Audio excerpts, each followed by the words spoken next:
Sir ನಮಸ್ಕಾರ sir. ನಮಸ್ತೆ sir. ತಮ್ಮ ಪರಿಚಯ ಹೇಳ್ರಿ ಸರ್. ರಾಮಕೃಷ್ಣ ಸರ್ ನಮ್ಮ ಹೆಸರು. ಸರ್. ನಮ್ಮದು ರಾಯಚೂರು ಡಿಸ್ಟ್ರಿಕ್ಟ್ ಸಿನ್ನೂರು ತಾಲೂಕು ಬಾಳೆಗಿಡದ ಕ್ಯಾಂಪ್ ಸರ್. ರೀ. ನಾವು ಸಾವಯವ ಕೃಷಿ ಮಾಡ್ಬೇಕಂತೇಳಿ ಇದು ತಾಳೆಕಾಯಿ ಗುಜ್ಜು ಮಾಡಕ್ ಹಚ್ಚಿ ಸರ್. ತಾಳಿಕಾಯ್ದು ಗುಜ್ಜು ರೀ. ಗುಜ್ಜು ರೀ. ಓಹೋ, ಈ ತಾಳೆ ಹಣ್ಣು ಏನ್ರಿ? ತಾಳೆ ಹಣ್ಣು ಸರ್ ಇದು. ಇದಕ್ಕೆ ಎರೆಹುಳ ಬಹಳ ಇಷ್ಟವಾಗಿ ಬರ್ತಾವ್ರಿ. ಬಹಳ ಫಾಸ್ಟ್ ಆಗಿ ಬರ್ತಾವ್ರಿ. ಭೂಮಿಯಾಗ ಎಲ್ಲಿದ್ರು ಕೂಡ ಬಹಳ ಫಾಸ್ಟ್ ಆಗಿ ಬರ್ತಾವ್ರಿ. ಇದಕ್ಕೆ ಬಹಳ ಇಷ್ಟ ಆಗಿ ಬರ್ತಾವ್ರಿ. ಇದನ್ನ ಯಾವ ತರ ತಯಾರು ಮಾಡ್ತಾರೆ ಸರ್? ಇದನ್ನ ಏನಿಲ್ಲ ಸರ್, ಕಾಯಿ ಎಲ್ಲ ಕಲೆಕ್ಟ್ ಮಾಡಿ ಒಂದು ಬ್ಯಾರ್ಲ್ಗೆ ಹಾಕ್ತಿವಿ ಸರ್. ಒಂದು ಬ್ಯಾರ್ಲ್ಗೆ ಹಾಕಿ ನೀರ್ ಹಾಕ್ತಿವಿ ಸರ್. ಒಂದ್ 50-60 ಲೀಟರ್ ಹಾಕಿ ಒಂದ್ 10-20 ಲೀಟರ್ ಗೋಮೂತ್ರ ಹಾಕ್ತಿವಿ ಸರ್.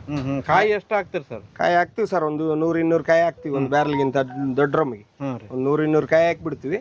ಹಾಕಿ ಒಂದ್ 50-60 ಲೀಟರ್ ನೀರ್ ಹಾಕಿ ಒಂದ್ 10-15 ಲೀಟರ್ ಗೋಮೂತ್ರ ಹಾಕಿ ತಿರುಗಿ ಮುಂಜಾನೆ ಒಂದಿನ ಬಿಟ್ಬಿಡ್ತೀವ್ರಿ. ಹಂಗೆ ಎಲ್ಲ ಮೆತ್ತಗಾಗಿ ಬಿಡ್ತಾವ್ರಿ. ಗೋಮೂತ್ರ ಹಾಕೋದ್ರಿಂದ ಲೂಸ್ ಆಗಿಬಿಡ್ತಾವ. ತಿರುಗಿ ಮುಂಜಾನೆ ಕುಂತ್ಕೊಂಡು ತೊಳೆದ್ ಬಿಡ್ತೀವಿ ಸರ್.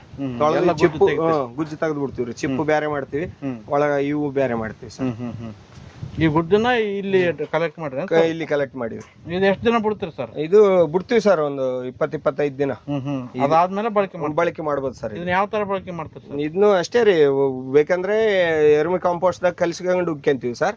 ಎಷ್ಟು ಪ್ರಮಾಣದಾಗ ಉಗ್ತೀವಿ ಸರ್? ಒಂದು 4-5 ಲೀಟರ್. ಇಲ್ಲ ಫಿಲ್ಟರ್ ಮಾಡ್ಕೊಂಡು ಮೇಲೆ ಸ್ಪ್ರೇ ಮಾಡ್ತೀವಿ ಸರ್. ಸ್ಪ್ರೇ ಮಾಡಕ್ಕೆ ಪಂಪಿಗೆ ಎಷ್ಟು ಆಗ್ತದೆ? ಪಂಪಿಗೆ ಒಂದು 100 ml ಹಾಕ್ತಿವಿ ಸರ್. ಅಷ್ಟೇ ರೀ. ಅಂದ್ರೆ ಹೊಸ ಪ್ರಯೋಗ ಮಾಡಕ್ ಹಚ್ಚಿ ಸರ್. ಅದ್ರ ಸಲಗ ಒಂದು 100 ml ಹಾಕ್ತಿವಿ ಅಷ್ಟೇ ಸರ್. ರಿಸಲ್ಟ್ ಯಾವ ತರ ಸರ್? ರಿಸಲ್ಟ್ ಸೂಪರ್ ಐತಿ ಸರ್. ಇದು ಏನೇನ್ ಚೇಂಜಸ್ ಕಂಡ್ರಿ? ನಾವು ಚೇಂಜಸ್ ಕಂಡಿವ್ರಿ. ಎಲ್ಲ ಚೆನ್ನಾಗಿದಾವ ಈಗ ನಮ್ಮ ಬೆಳೆಗಳೆಲ್ಲ. Okay sir.